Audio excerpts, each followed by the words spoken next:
Hi guys, so this video is going to be a little bit different from my normal content because it's very vulnerable. I'm very nervous on explaining this. I'm not even sure I'm going to explain it right, and I know people are probably going to come after me if I don't, but I'm going to explain it to the best of my abilities. Obviously my experience is different from others, but I'm gonna try explaining what my depressive episode felt like to raise awareness that the friend in your life who seems happy might actually not be. Because no one knew. I would go through school every day feeling like crap, and everyone just assumed I was okay. Because people can seriously mask. But I think first to explain the depression, here's the thing. I don't think I have depression, okay? I think I had a depressive episode that was months long, triggered by my anxiety, which I have had for, well, everyone has anxiety, but I have an anxiety disorder. I take meds for it. It started in 2nd grade, so I'm in high school now. I think that's part of what made it so depressing, was that it's been going on for so long, and everyone tells you, oh, it's gonna get better, and then you watch as the years go by and it's like not better. But for me, I have probably the worst emetophobia of anyone I have ever known. That's fear of vomiting, and it started when I was in 2nd grade. I remember one day I was driving to my grandma's house, and in the car I felt sick. I don't even know if I felt sick to that day. I just don't know what I felt. My stomach hurt, and that is all I remember. And I didn't want to drive home because I thought the car made me feel sick. So for like a month after that, I just didn't want to ride in the car. And from there, it just kind of webbed out. Everything was like tied to this feeling of, if I do this, I'm gonna throw up. And that was the scariest thing. Mind you, I have not thrown up since I was like 6. But the feeling of I might scares me to death. So I wouldn't drive in cars. I refused to walk after eating. I wouldn't ride in cars after eating, because obviously I ride in cars now, I'm fine with that. But after that it cleared up, I wouldn't drive in the car after eating. Yeah, just things like that. It like ruined my life. But recently, and I mean like last year, this is when I got my medicine. So we're going to that story of how I got my depressive episode. So it had been kind of cleared up. So from 2nd grade onward, it got slowly better. Always there, but slowly better. And then in middle school, it just got worse. It got so much worse, and I think it was all the extra stress. It just got so much worse. But I didn't tell anybody because it wasn't like something that was shown. I didn't show it. For cars, that's like, oh, she won't get in the car. We know she's having an attack. It was more just, it was on my mind all of the time. It was literal hell. It was so bad. I would wake up, and the moment I woke up, the first thing I thought about every day from the moment I wake up is body check. Am I gonna throw up? Body check. Am I gonna throw up? Mind you, again, not thrown up in years. Don't know what it feels like. I would get in the shower, force myself to get up, just the whole time. And that shower was my safe place, right?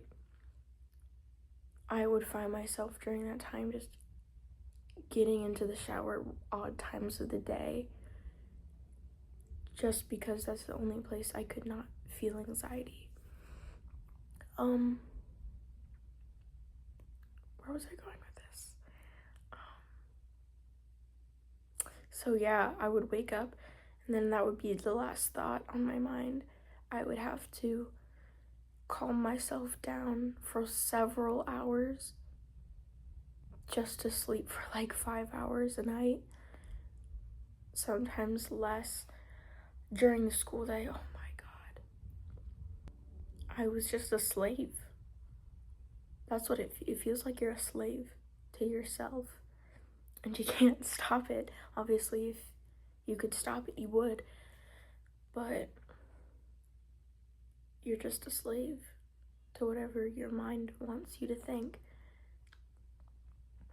And it's so hard to break out of that. So I remember my first hour English, just the whole time, just like obviously showing signs of anxiety, but no one could see or no one said anything. So I felt like I was going crazy. Okay, so here's the thing with self-harm. I don't want to hurt myself. I'm not like, I'm not like, I want to hurt myself so I die.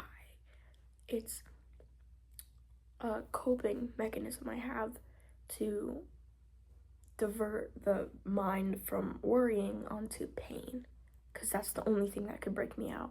So when I was younger, it started as scratching at my neck, and I would bleed constantly just because I'd be scratching at it so hard.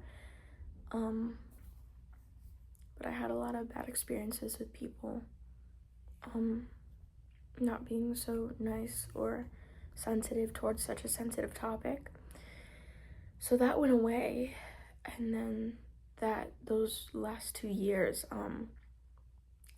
it came back as hair pulling. So every day, just watching an ever-growing pile of hair next to you, falling on the floor, and no one would notice, because it just looks like I'm itching the back of my neck. It is horrifying every day. It was second hour. I think that it was always the worst. Here's how I saw it. I saw it first, second, third hour. If I got through those, I would stay the rest of the day. If not, I would go home. And this happens so many times. No, my timeline is out of order. I'm gonna tell you about the one day I have flashbacks to. I don't think I'll ever forget it. Okay, I'm gonna try to give you as many details as I can. This is the main point of the video. Should have gotten to it faster, but you did need to know some things beforehand. So this is a little bit after Thanksgiving last year. I had been having these horrible, just hell days every day for, I don't even know, like 3 months. Just 3 months of every day, moment I wake up, moment I fall asleep, just vomit, vomit, vomit, vomit. And it is horrible. Nothing I do works, and I can't escape it. It's just anxiety every day. And one day, I think it gets triggered by my sister vomiting. So of course I run to the shower, because that's at this point the only place I could feel better. So I go to the shower, and I just remember having this horrible realization that it didn't work anymore. Just sat there in the warm water. I think that's the first day I sat down.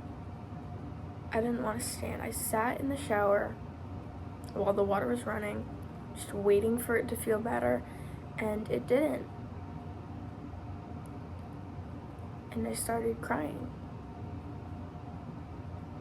because I just felt so trapped. There was nothing I could do, nothing to change it.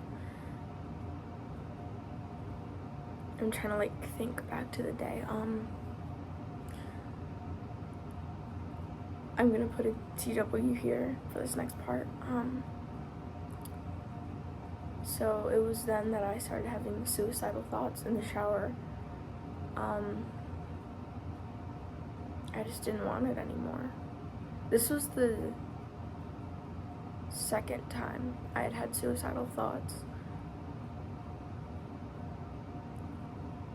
I just didn't want it. Didn't want life.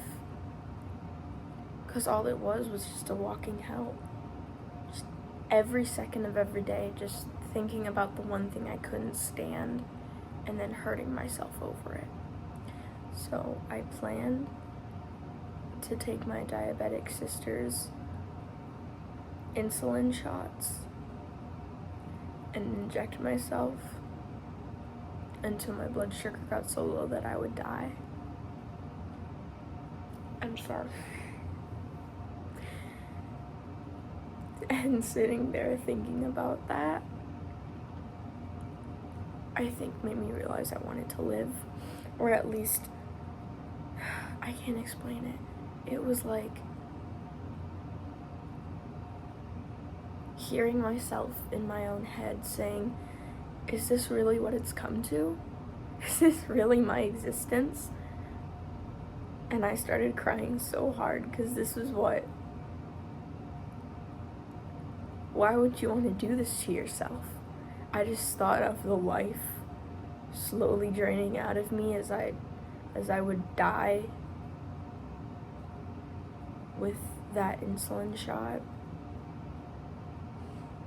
And I think that triggered a panic attack. Because the thought of me going so low, I never thought it would come to that. To where the only thing that would help. I thought of it, the whole scene in my head of people finding me on the floor.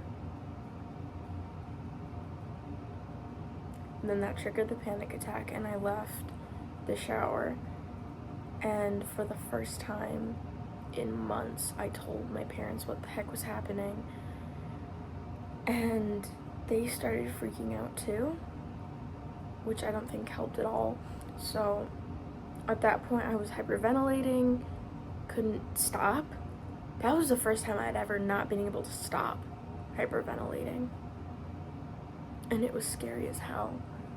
And then it was a cycle. I would hyperventilate because I was nervous about throwing up, and that would make me dizzy, and being dizzy would make me feel like I was gonna throw up. So it was just an endless cycle that kept feeding itself. And they tried to calm me down, and I ended up calming down a little bit. Like I wasn't gonna pass out, but I did feel dizzy, and I felt shaky, and I felt hot and cold, which can happen when you're having really bad anxiety. You can have temperature flashes, and it was horrible. And we had gone through this for hours. Like my dad went to McDonald's, I think it was, just to like get me something to help me calm down. And I was grateful, but nothing could reach me. And that was such a scary feeling. So eventually I went to the emergency room for the first time in my life. Again, very scary. I'm very scared of hospitals, needles, all that kind of things. So I get there, explain my issue. I get seated. I get like in the room very quickly. Feel very grateful for that. And I explained what I'm feeling to them, and they gave me Xanax, I think it was. And just slowly, I felt myself getting tired and my muscles unclenching, and it felt like heaven. And it made me think, is this what you're supposed to feel all the time? Just calm. And my dad was sitting next to my bed crying, and I felt bad. Felt bad that I had brought my family down that much. I didn't want I didn't want to be a burden on them or on anybody. And the scariest thing I can remember of that night was, I can see it, it's ingrained in my mind, seeing that position of me lying on the hospital bed, just from my eyes looking down. Between my legs, there's just a pile of my own hair. I can see in the room where everything was.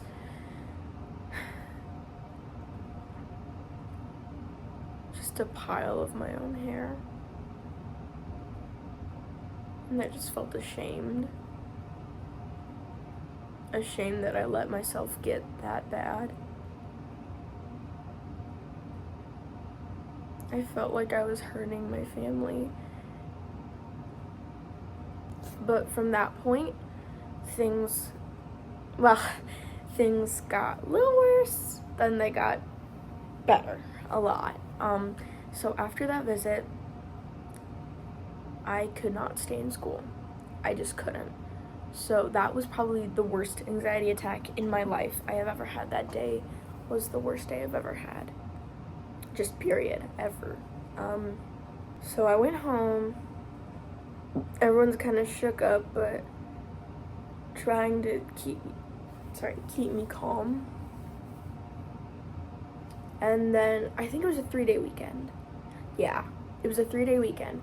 So they thought, oh, after that time, she'll get back to school. That was a one-time thing. She'll be fine. And I was not fine. I couldn't stay in school past 3 hours. Because I was just so worried that, what if that happens again, but I'm at school? So I don't know exactly what I thought would happen, but the correlation between going to the hospital, level anxiety, at school, I couldn't stay. So one day, probably like a week after that happened, or maybe 4 days, I don't know, time was all effed up for me at that point, but I ended up going back to the emergency room, not because of anxiety, but because kept having pain right here under my chest. And I didn't think it was a heart attack or anything, but the way I described it was, felt like it was triggering my gag reflex, and I just felt triggered every day. So we went to go get that checked out, the emergency room, and since the first visit, I had not been eating well, had not been drinking, had not been sleeping. So that was when I had my first IV. I hated it so much, but at that point I was just kind of you know what, just fix me, bro. There was a feeling of wanting something to be wrong with me physically. You know, you want something to be wrong with you, because if something is wrong with you that the doctors can identify, then it stands to reason that they could fix it. And mental problems are so much harder than, oh, you have this, take this and you will be fine. So I wanted there to be something wrong with me that was triggering my anxiety that could be fixable in that one day, and it was not. They said that from my anxiety attack, I had likely just made a bit of cartilage under my, beneath my chest, get swollen, and that can make it hurt or feel gross. And then that plus menstrual cycle issues, which do tend to trigger me a lot. Yeah, so after that day, they noticed I had came in twice for anxiety, and they gave my dad little pamphlet, I guess, for a psychiatrist. I'd seen a therapist in the past, but I hadn't from that point for I don't know, 5 years. I just hadn't. So they sent me over to the psychiatrist. I saw her pronto. Her name was Samantha. I love her. She's so nice. She reminds me of my best friend's mom. So I did a video call with her, and I kind of like described my symptoms, and almost immediately she prescribed me Lexapro.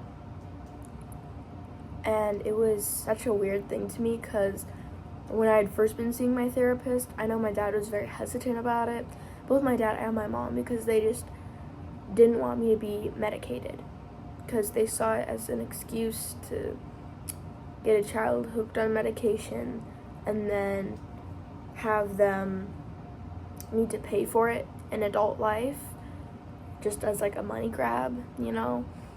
So they had advocated for me to not get medication, and I don't think it was necessary back in like second grade when all of the breathing exercises they gave me would help, but I feel like they realized this time that I was just kind of beyond that, and that they did want me to get back into therapy so that I could gradually come down, but for the time being where I could not even stay in school, just medicine seemed better. So yeah, I started that, and little by little, because it needs to build up in your system over like the course of 2 weeks, and you get dizzy, you get like disoriented, and that triggered my anxiety, but it also gave me a weird sense of calm, which it's supposed to. So I was able to stay in school more, and because it's the main makeup of the medicine is serotonin, I just felt happier. It wasn't exactly it wasn't the best fix at that point, but it was something, and I was able to stay in school. About a month later, I had another call with her. We bumped up the meds because it wasn't exactly enough. I don't know if we bumped it up twice. No, we bumped it up once. And then from there, I just used the coping skills I had learned in my therapy to bring me down to where that was the perfect amount. So I was on Lexapro. They gave me emergency meds that was like hospital, like that kind that just knocked me out in case I ever needed that. And I've only ended up needing, since Thanksgiving of last year, I think I've only needed it like 5 times. So from there, everything just went up. So going back to school was still very hard. I had to think about it all day. Just stay here. I would count down the minutes left in a class, and from there is like, if I can get through the first 4 hours. At first it was 4 hours because lunch was hard for me because of all the noise, and it made it hard for me to get in my own head and think. Calming thoughts, stay calm, you're fine, you're not gonna throw up, you're not gonna go to the hospital, we'll be fine and we'll stay right here. That was a challenge at first, but as the medicine helped me out and I just got used to going back into the swing of things, it helped. What also helped was that I kept some of my emergency medicine that I wouldn't take daily in my backpack. And sometimes I find even just the thought of it or remembering the feeling of it would help me so much. I wouldn't even take it, but I would just think back to the hospital night where I took it, and I just brought down all of my feelings, and it felt so good. So I just would think about that, and that would help me. So from there, I just kind of went back to it being normal. And then within, I would say, 2 months-ish, I was back to normal. I wouldn't pull my hair. I mean, occasionally, it wouldn't be to the point where I would be like looking down and there'd be a pile of hair. I would just pull a few, remind myself, no, we don't do this anymore, and then try to go forward with my day. It was never perfect in the beginning. I would still pull hair. I ended up, to the point where I had, a bald patch, like back here, and it's still kind of shorter, so if you see hair sticking out in some of my videos, that's why. But yeah, it's just been up since then. Everything's been better. So that's why you should check in on your happy friends, because we will try to mask and you will not know. I think why I don't think I had depression, just a depressive episode, was because I feel like most people with depression think I don't deserve help. I don't want to be a burden to other people around me. And while it was some of that for me, it was mainly if I tell someone and they offer help, they're going to be lying. They don't want to actually help me. I'm just a burden on them, and they don't actually care for me or want to help. I'm asking for too much. So and I haven't really been that low since. I have had to take a few of my stronger pills because I'll have like episodes, but the first thought on my mind when I wake up is not vomit. The last thing I think of when I go to bed is not vomit. Sprinkled throughout the day, but it's to the point where I can live again, because I could not live. It truly was horrible. So, I don't know. Take everything I say with a grain of salt. My experience is not the be all end all.